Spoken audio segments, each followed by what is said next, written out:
연구기관이기 때문에 주로 우리가 보건복지 쪽의 어떤 정책 연구에 이렇게 주력을 할 수밖에 없는 거죠. 그래서 그런 연구 파트를 본다면은 제가 좀 기억에 많이 남는 게 저출산 고령화 문제입니다.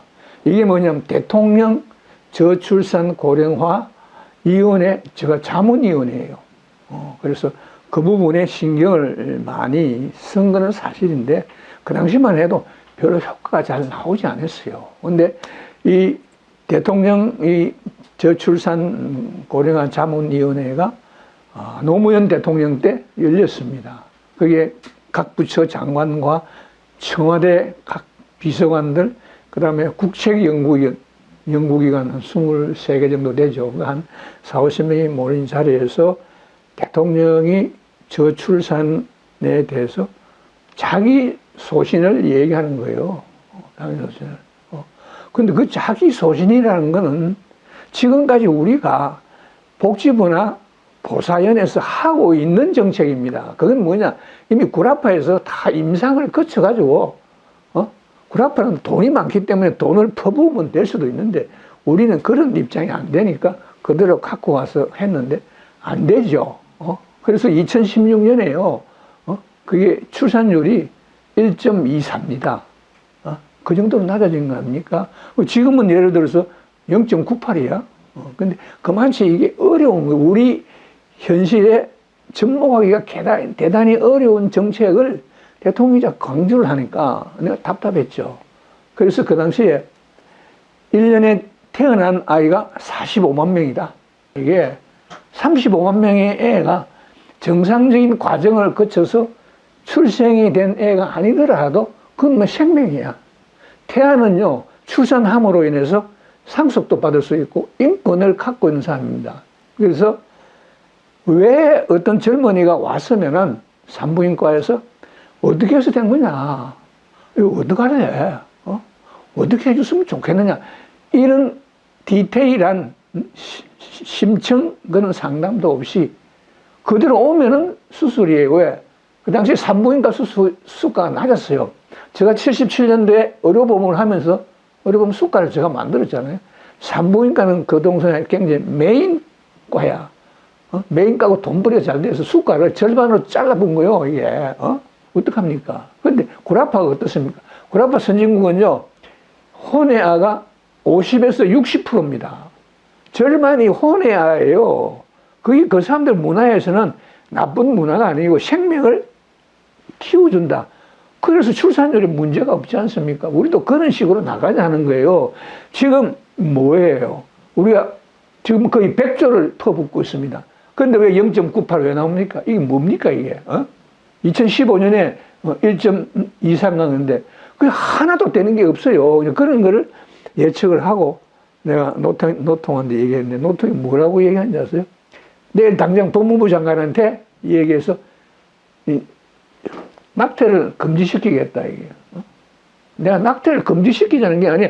낙태 금지하도록 모자보건관리법이 돼 있어요. 부득이한 경우를 제외하면 돼 있어요. 그럼 그게 무슨 대통령의 얘기입니까? 내가 얘기하는 건 이 35만 명의 애를 어떻게 살려서 사람으로 나와서 사회에 기여하게 할 수 있느냐. 그러면 45만 명하고 35만 명 하면요. 그건 뭐야?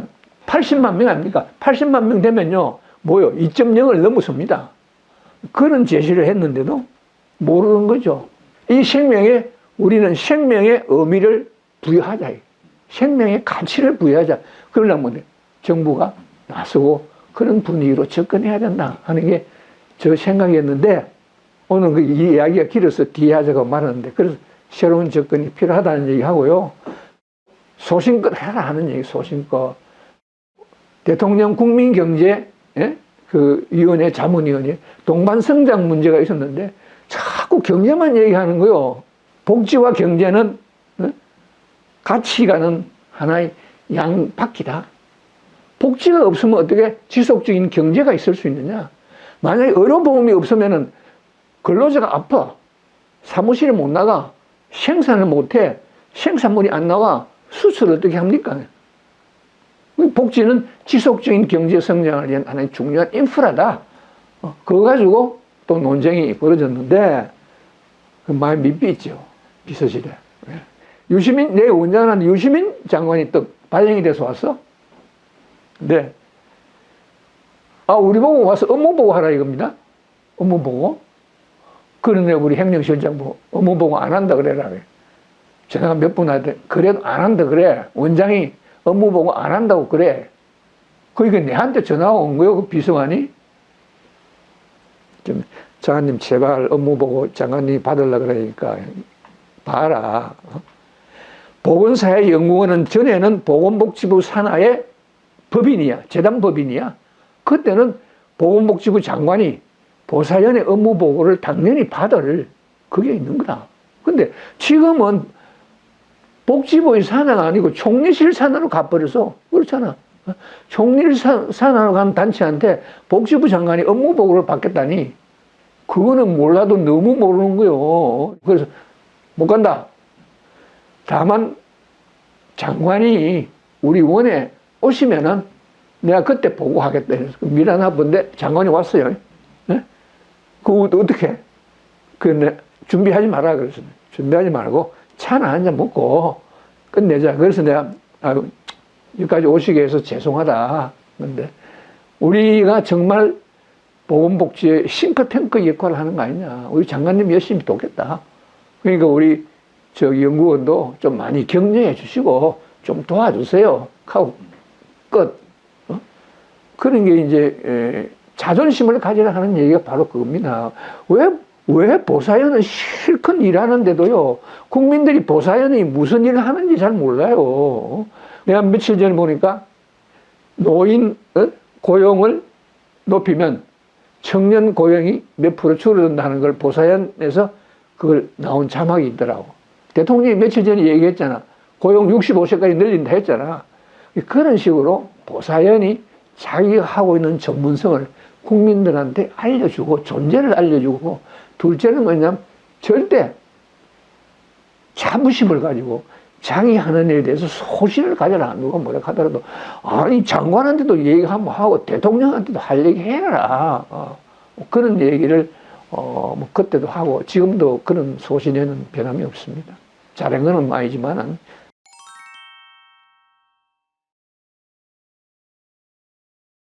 차관으로 있을 때는 복지부에 보사연에 누구가 와 있었어. 난 누군지 모르겠어. 최인지 뭐 누군지 모르고 와 있었는데 보사연에 대해서 전혀 몰랐어요. 차관 때는. 왜? 접근이 안 돼요. 어떤 그런 팔씨가 있다면은 그럼 차관한테도 보고하고 장관한테도 보고하자 이런 스타일이 아니고요. 그대로 장관이 뭘 물으면 그게 답을 만들어서 장관한테 보고하고 말아요. 그러니까 전혀 어떤 소통이 안 이루어지고 그런 상태에서 다만 내가 보사연이 뭘 하는 기관이다 하는 건 알고 있죠. 근데 제가 원장으로 갔는데 저는 좀 여기 액티브한 그런 쪽이거든요. 좀 액티브한데 연구하는 사람이 너무 조용해. 원장실에 오가지고 좀 뭐 이런 것도 해달라, 뭐 저런 것도 해달라 말이야. 원장님 그런 지시 말이야. 그거 안 된다더니 뭐, 그거는 좀 대화를 해야 돼. 너무 얌전해. 너무 이래가지고 어떻게 대외적으로 대처하겠느냐 하는 그런 생각을 해서, 그래서, 결혼정보센터를 만들자 한 게 내가 그거 아니요. 이렇게 해서 우리는 노력하고 있다 하는 그런 우리 업무에 대한 그런 것도 좀 국민들한테 보여주고 싶었는데 떠나는 바람에요. 정영철 박사가 그 안을 이렇게 만들기는 만드는 것 같은데 실행은 못하고 왔죠. 그래서 그 당시에는 그런 연구들이 연구 평가도 하고 그러지 않습니까? 많이는 지금 퍼뜩 기억이 안 나는데 이 노인 문제 있죠. 어차피 노인 인구가 늘어나는 거는 어쩔 수 없는 거 아닙니까? 그럼 노인의 노후 생활에 경제적인 문제가 따르겠죠.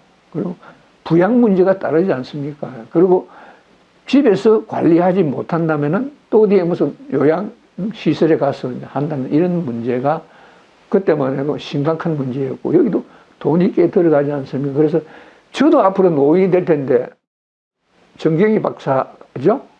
해서 그런 문제를 많이 이렇게 논의를 했어요. 그럼 늙으면 어떡하겠냐? 늙으면. 내 같은 경우 내가 연금이 있단 말이야. 그럼 연금이 없는 사람은 88년에 국민연금을 실시했기 때문에요. 연금 별로 나오지도 않아요. 어떻게 하느냐는 그런 문제를 가지고 얘기를 많이 했고,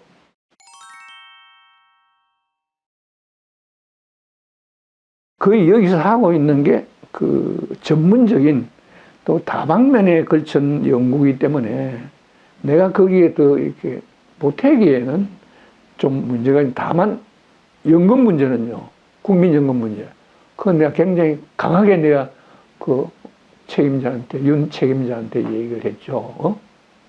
아니, 당신 연금 전문가, 그 뭐냐, 그냥 윤석열하고 그 밑에 최 누구, 여성이 있어요. 또 거기서 김대 누구라고 또 있어요. 이 세 사람을 내가 국민연금 저 자문위원회에서 내가 데리고 왔어요. 데리고 왔다고 말이야. 야단 법석이 났어요. 그거 데리고 왔다고. 그때 그쪽에 연금 책임자가 누구냐 하면 백 누구야. 여기 있다가 그쪽으로 갔거든요. 그 데리고 와서 그 사람들하고 연금 교육이 아니고 같이 공부를 했는데 내가 그랬어요. 기초연금이 뭐냐? 내 하나만 딱. 기초연금이 뭐야? 기초연금이 연금이야? 공적 부조야? 사회보험이 뭐냐? 사회보험의 재정을 보험료로서 충당한다. 그게 제1조야. 근데 기초연금이 사회보험료로서 충당하는 거야? 정부가 돈 주는 거 아니야? 그럼 공적 부조하고 무슨 차이가 있어? 무슨 차이가 있어? 그럼 저 연금이 아니야. 일본에서도 기초연금 있어요. 일본은 어떻게 하냐? 전 국민이 거기 들어가가지고요, 똑같이 보험료를 내. 똑같이. 급여도 똑같아. 그거는 기초연금이라고 볼 수 있지만, 이거는 어려운 노인들을 위해서 정부에서 그대로 연금 형식으로 준다는 건데요. 그 준다는 의미에서는 기초생활 보장하고요, 똑같은 겁니다. 왜 이렇게 만드느냐, 이게. 쓸데없이. 두 개를 합쳐가지고 좀 더 주면 되잖아. 그런 문제가 좀 논쟁이 됐는데, 뭐, 그때는 박근혜 정부 시절에 하니까 하고, 김용화, 교수가 그거를 입안한 사람 아니야. 그래서 할 수 없었고. 아까 내가 저기서 얼핏 얘기를 했는데, 이벤트 가운데는 제가 참 열심히 했던 게요. 충북 제천에 있죠. 일사이촌 마을. 그 원장이 이 누군데, 그거를 해가지고, 그때 보사연에 한의사가 6명 있었어요. 완전 한의사가 아니고, 뭐, 쉽게 말하면 레지던트급 아니죠. 그 6명을 데리고 매월 거기 가서 진료를 해줬어요. 우리 노인들이 엄청 실에 좋아해요. 그 농사일도 대주고. 그리고 우리가 행사 있으면 거기에 다 이렇게 초청을 하고, 그리고 그때 했을 때 총각이 그 마을에 총각이 5명 있었어. 그 5명이요, 우리가 하고 난 이후에 전부 장가를 따갔어요. 다문화 가족으로 다들, 그 얼마나 기분이 좋습니까? 전부 북한에서 내려온 처녀도 있었어요. 5명이 다 장가를 가가지고, 또 그 부부를 우리가 초청해가지고 격려해주고, 구미에요, 13명의 애를 가지고 있는 부부가 있습니다. 거기에 내려가가지고, 이런 얘기, 저런 얘기 하고, 텔레비도 나가고, 뭐, 그런 홍보 활동, 그게 뭐냐면은, 저출산을 추진하는 하나의 밑거름을 만들자는 거거든요. 밑거름을. 우리가 하는 걸 이해해달라 하는 측면에서 자꾸 그런 걸 만들어서 띄웠는데요. 그거는 연구와는 관련은 없지만은 주변 농촌이든 도시든 간에 자꾸 이렇게 우리 연구기관의 존재를 알리는 거는요, 그게 홍보인데, 존재를 알리는 거는 저는 필요하다고 생각을 합니다. 다만 뭐 정치적으로 접근하는 거, 그거는 바람직하지 않더라도 그런 거는 저는 필요하다 이렇게 생각을 합니다.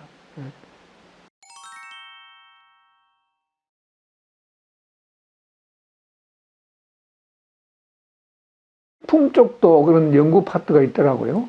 근데 그건 너무 빈약해. 연구진도 그렇고 식품이라는 게 얼마나 중요합니까?